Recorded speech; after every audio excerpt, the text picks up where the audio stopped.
Nostradamus' Century 1, Quatrain 8, encapsulates a cyclical pattern of oppression, decline, and renewal with a timeless profundity.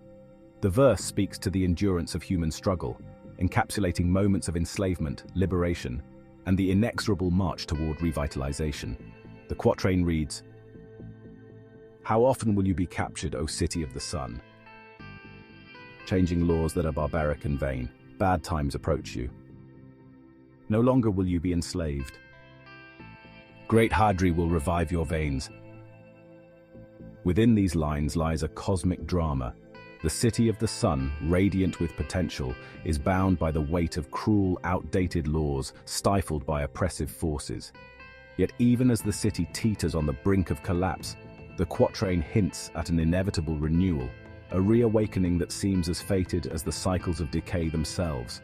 This narrative of downfall and resurgence resonates strikingly with the challenges faced by modern democracies, where entrenched elites wield power through institutions designed to stifle collective will. In these systems, as in Nostradamus' vision, oppression and decline seed the potential for renewal.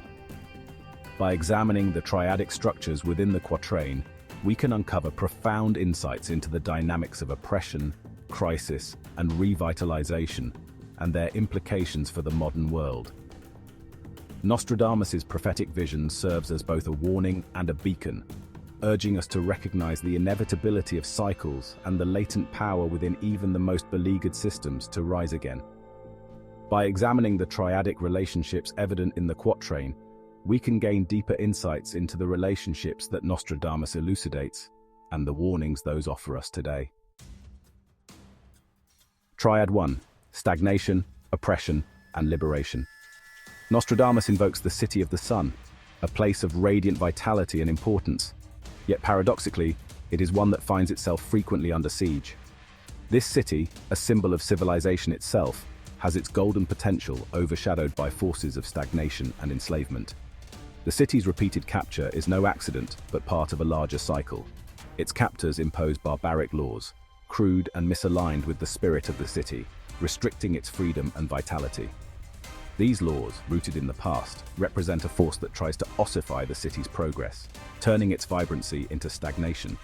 Yet, within this enforced captivity is the seed of liberation. A tension builds. The city's latent potential resists these oppressive forces. Though often subdued, its ultimate desire for freedom is inevitable, almost fated. As the city is pushed deeper into repression, the pressure mounts, until the very system of oppression collapses under its own weight. No longer enslaved, the city is destined to rise like a phoenix from the ashes. This triad exemplifies a dialectical force where stagnation leads directly to liberation, an awakening that cannot be suppressed. Let's apply this prophetic insight to American democracy. In this first triad, the city of the sun, democracy itself, finds itself trapped by barbaric laws. These laws, though barbaric and vain, are not necessarily crude in appearance. They may take the form of institutionalized practices that give disproportionate power to a minority group. Gerrymandering, electoral manipulation, voter suppression, or disproportionate representation through mechanisms like the Electoral College or lifetime appointments to key positions of power. These systems are barbaric in their effects, restricting the freedom of the majority and preventing true democratic representation. Democracy, then, is enslaved by these mechanisms. The laws and institutions that once protected democratic principles now serve to consolidate power in the hands of the few. Much like Nostradamus' city, democracy's vitality is being smothered under layers of stagnation and restriction. However, just as the quatrain foretells, the potential for liberation remains. The latent energy of the majority, the will of the people, is a force waiting to be activated. Eventually, the system of minority rule will push too far, creating the conditions for a democratic resurgence. The lesson here is that the entrenched elite enforce their control through oppressive laws and structures, but the pressure builds as the majority resists. Stagnation leads to crisis and ultimately to liberation. Triad 2: Crisis, Decline, and Renewal. Nostradamus foretells bad times approaching, a harbinger of crisis and decay. The city's captors, in their arrogance, attempt to reform by enforcing laws that are barbaric and vain, out of touch with the needs of the people. As these laws solidify, the city begins to crumble, not just from external attack, but from internal rot. This second triad illuminates a familiar theme in prophecy: the fall before the rise. Like the death throes of a great empire, the city falls into a period of crisis. The barbaric laws are the spark that ignites this inevitable decline, setting off a chain of events that lead to bad times: economic collapse, political instability, and social unrest. But herein lies a hidden prophecy. This period of decline is not the end, but rather the beginning of transformation. Nostradamus foretells the renewal of the veins, a rejuvenation of the city's lifeblood, its infrastructure, culture, and spirit. The veins symbolize its essential networks, whether literal, roads, trade routes, or metaphorical, its people, values. This second triad suggests that from the depths of decline, renewal becomes inevitable. It is not merely a return to the old, but the birth of something new. Crisis is a precursor to rebirth, where the destructive forces clear the way for the city's restoration. The prophecy sees a world where old oppressive systems collapse, giving way to new, more just frameworks. Destruction breeds creation. Let's extend the lessons of Nostradamus's wisdom. Applying this second triad, we see how entrenched minority rule causes a crisis in democracy itself. The bad times approaching refer to the degradation of democratic norms, where the concentration of power in the hands of the few leads to widespread political disillusionment, eroding trust in institutions and sparking division. This reflects the ongoing crises seen in many democracies today, where authoritarian tendencies, polarization, and civic disengagement signal a dangerous decline. Yet, as Nostradamus foretells, decline is not the end. The barbaric laws, unjust and misaligned with the needs of the majority, become so overbearing that they trigger a backlash. The system, stretched beyond its limits, begins to break down. This breakdown creates space for renewal. In modern democracies, this might manifest as a grassroots revival, a renewed focus on democratic reforms, or even the rejection of corrupt systems in favor of more direct or representative models. The notion of reviving the veins symbolizes this democratic renewal. The veins, which represent the lifeblood of a society, could be interpreted as the underlying democratic structures: participation, representation, and engagement. Once these veins are re-energized through reform or revolution, the system can begin to restore its vitality. The quatrain foretells a crisis triggered by oppressive, undemocratic systems that reaches a tipping point, catalyzing the conditions for renewal. The decline of democracy will inevitably give rise to efforts to revive and restore it, whether through reform, rebellion, or the creation of new structures. Triad 3: external catalyst, internal potential, and structural revitalization. As the city stands on the brink, teetering between decline and revival, there emerges a savior-like figure, Great Hadrie. Whether this refers to a historical figure, like Hadrian, the Roman emperor, a mythic leader, or a symbol of a divine or cosmic force, it is clear that this is the external catalyst required to spark the city's regeneration. In Nostradamus's vision, this figure revives the veins of the city, reawakening its dormant power. The city of the sun, with its untapped potential, needs an outside force to rekindle its internal power. Great Hadrie acts as the key that unlocks this potential, igniting a transformation from within. Yet, the prophecy is clear. This isn't merely an act of external imposition. The city already possesses the veins, the life force, but they lie dormant. The arrival of Hadrie is the spark that sets the revitalization process in motion, re-energizing the city's infrastructure, spirit, and lifeblood.